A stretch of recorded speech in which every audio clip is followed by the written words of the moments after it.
So a little bit of a different video here. We've got the old Jeep. So power wagon broke when I went to go make the video for it going back up to the top. Ended up stripping the screw out for the holds panhard mount to the frame. It was screwed into a 3D printed plastic for the steering servo and stuff. I tried to do a trail repair, it didn't work. So it actually ended up working out pretty good. I got to go get my Jeep and drive it down here too. The old power wagon's pretty loud. So the spur gear's a 62 tooth spur gear. Hang on, I got another one. It's 3D printed. And yeah, 62. So it's just loud, and if you make it looser, it's even louder. If you make it real tight, it quiets it down. But at the same time, you don't want it real tight either. So I just set it where everybody says, you know, we can get a piece of paper or two in there and scent it. But it gives it a little bit of a lower crawl. I found that these Super Swampers seem to really like the slow crawl. They can really start hooking up.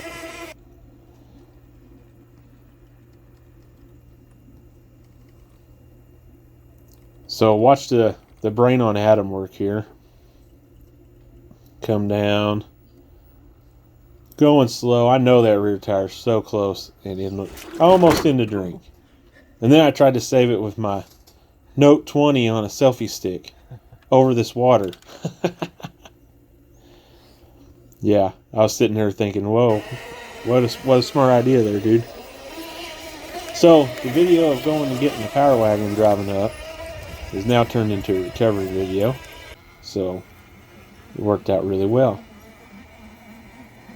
Having that part mess up on it ended up, I think, making the video better.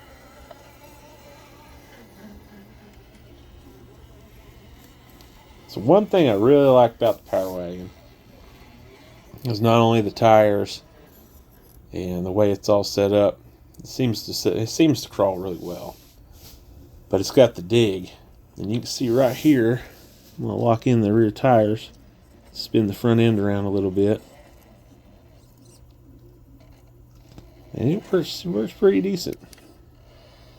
I think that dig should be allowed in Class 2. Of course, with the way the power wagon is right now with those 5 1/4 inch tall tires or whatever they are, they're the 1.9s. I just don't remember. I know they were at 5 inches plus. It's just not going to be a Class 2 rig. Snatch blocked it. Winched the Jeep over. Rear axle locked. Easy. That winch is a beast. A little Warren winch.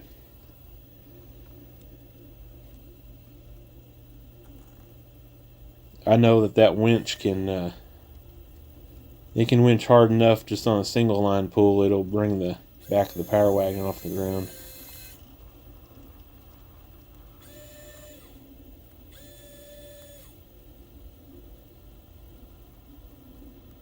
I couldn't believe how smooth that recovery went. It's kind of hard driving, doing 2 trucks up this hill by myself, but I was able to get it done.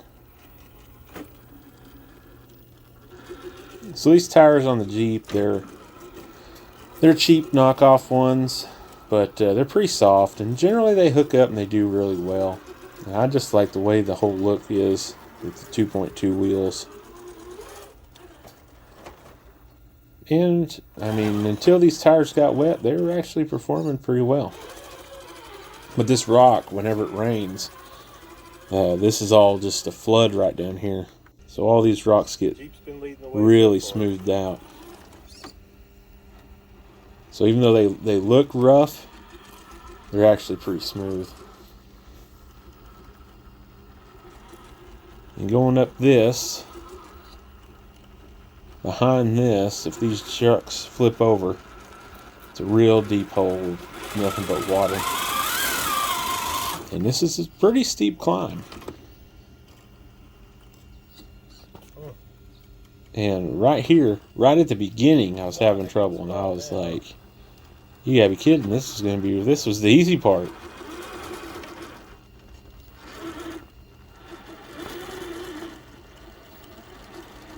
Another thing I've done with this Jeep is, like, I've been having a hard time tuning it. I've got a brass in the front now. I ended up taking all the oil out of the shocks because it just leaks out anyway. I don't know if I've ever had a set of shocks that actually haven't. That was gonna be easy spot. Leaked all out.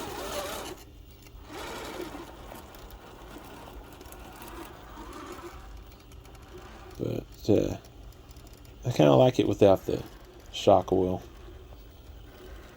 Kind of a little more, to me, feels a little more scale, I guess you'd call it. So we're going to go and we're going to see part 2 next with the Power Wagon up the hill and see how it does. And thanks for watching. Hopefully you come back and you subscribe and you watch part 2. Watch the Power Wagon get up there. Looks like we might try.